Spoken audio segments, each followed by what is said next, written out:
Christian Delagrange, bonjour. Bonjour. La tournée Âge tendre, 2020, sur scène, Christian Delagrange. Oui, il est là, il est sur scène aussi.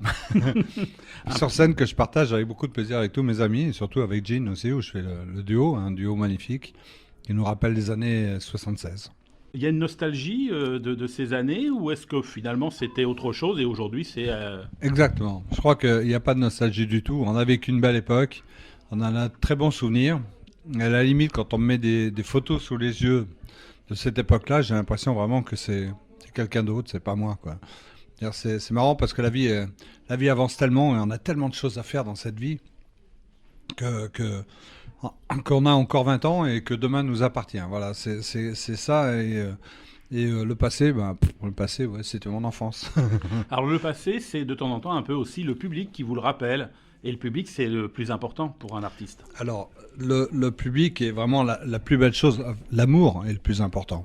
Et donc, qui donne mieux aussi. Et qui donne mieux l'amour que le public? Personne. Je veux dire, si nos propres enfants, mais je veux dire là, on a un rayonnement de public, on a un rayonnement d'amour avec le public qui est fabuleux. Je crois on peut pas s'en passer. On est prêt à tout pour ça, pour les rencontrer, pour rester avec eux. Et je crois que nous, à l'âge limite de 64 ans, on n'a rien à foutre. Ce qu'on veut, c'est rencontrer notre public parce qu'on les aime. Voilà, c'est tout. C'est vraiment des trucs d'amour. On a un boulot qui est fabuleux. Il est pas difficile, notre boulot. On peut travailler jusqu'à 100 ans, même si on veut. Hein. C'est pas le mec qui se lève très tôt le matin et qui va bosser comme un malade toute la journée, qui rentre le soir crevé. Non, nous, c'est du bonheur en barre. Même si on a beaucoup de travail, parce que beaucoup de gens s'imaginent que quand on rentre chez nous, on est en vacances. C'est complètement faux. C'est complètement faux. Il y a déjà la route pour rentrer, et il y a la route du gala suivant, du spectacle suivant. Il y a tout à préparer, que ce soit sur un plan artistique, que ce soit sur un plan comptabilité aussi, parce qu'on a des petites factures, on a des trucs comme ça, que ce soit sur un plan le gazon à tondre, c'est pareil, on a tous les mêmes contraintes, et je crois qu'on a une vie très chargée, mais c'est une vie de bonheur parce que on sait qu'au bout de la semaine, il y a une carotte qui nous fait avancer, c'est le public qu'on va retrouver. Et puis le public, il a plus d'âge quand il est sur scène et qu'il voit son artiste, qu'il écoute la chanson qu'il écoutait il y a 10 ans, il y a 15 ans, il y a 3 ans, peu importe, il est dans ce moment-là. La chanteuse a 20 ans, la belle chanson qui racontait ça. C'est-à-dire qu'on est tous jeunes, on revit tous on est en phase avec le public, on est en phase avec les lumières, on est en phase avec tout ce qui se dégage, on est remis à nu, on doit reprouver ce qu'on est. On ne sait jamais gagner un spectacle. On n'arrive pas, salut, c'est moi. Non, on n'est pas des hommes politiques, et encore, ils n'ont pas tout gagné. On est simplement des artistes, on essaie de donner le meilleur de nous-mêmes, on se met à nu devant le public et on espère qu'ils découvriront cette âme qui s'est mise à nu devant eux. Voilà, c'est un genou à terre et l'âme mise à nu pour les séduire, et à chaque fois réessayer de les séduire. Alors Christian Delagrange, sur scène bien sûr, sur terre, sur mer, avec la croisière. Oui, avec les bateaux, parce que je suis passionné de la mer, de mer, de voilier, de tout ça aussi.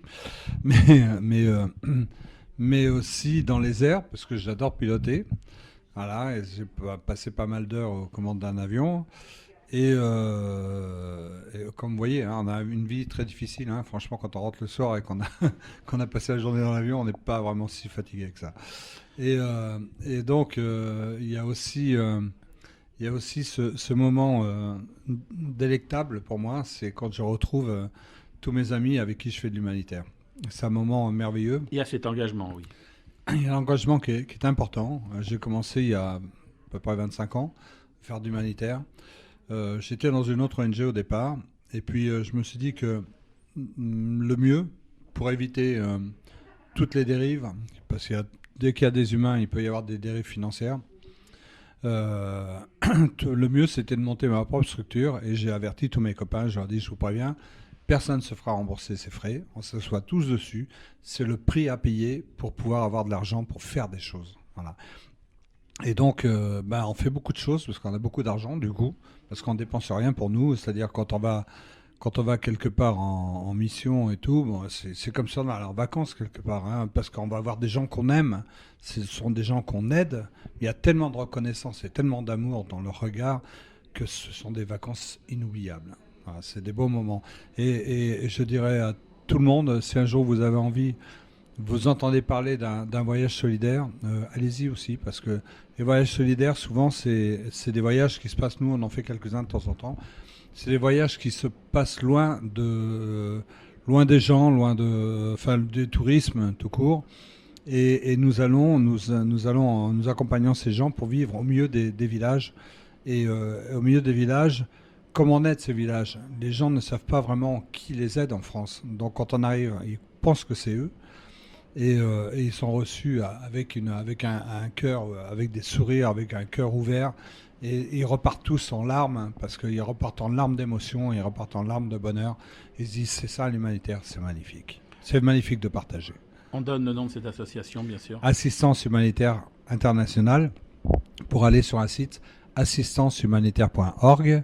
Et je crois que sur Facebook, c'est la même chose, Assistance Humanitaire Internationale, voilà, sur Facebook. Sinon, vous allez sur mon site, tout simplement, Christian Delagrange, vous cherchez dans un moteur de recherche humanitaire, ou sur mon site, vous allez trouver tous les liens pour y aller. C'est important de venir nous soutenir, c'est important de venir nous aider, sachant que le moindre centime d'euro est redonné à l'aide qu'on apporte vraiment. Et à l'aide qu'on apporte, non pas en donnant de l'argent, en donnant une enveloppe, en disant tiens, mon petit gars va vivre avec ça. Non, on construit des écoles, on construit des hôpitaux, on construit des orphelinats. Et chaque pierre, c'est ce centime que vous apportez, c'est ce centime qui va payer cette pierre pour monter l'édifice.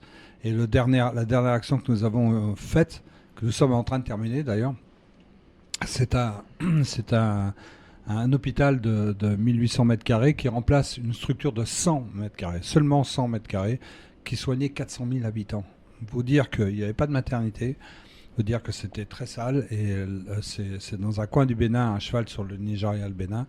Et dans cette structure, on a fait deux blocs opératoires, un pour la chirurgie générale et un autre pour la chirurgie maternité gynécologique. Et tous les jours, c'est des enfants qui sont sauvés parce qu'il y a des césariennes qui se font, et c'est des enfants sauvés.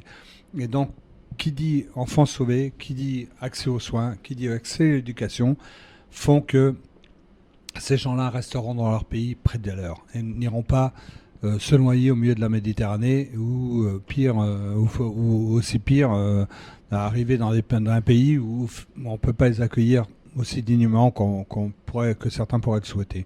On ne peut pas accueillir tout le monde.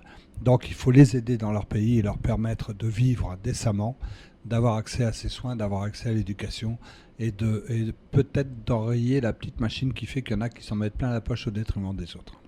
Merci Christian Delagrange, Merci. et puis bravo pour à la fois la scène et puis à la fois pour cette action humanitaire. Merci. Le cœur cassé n'est pas une vie brisée.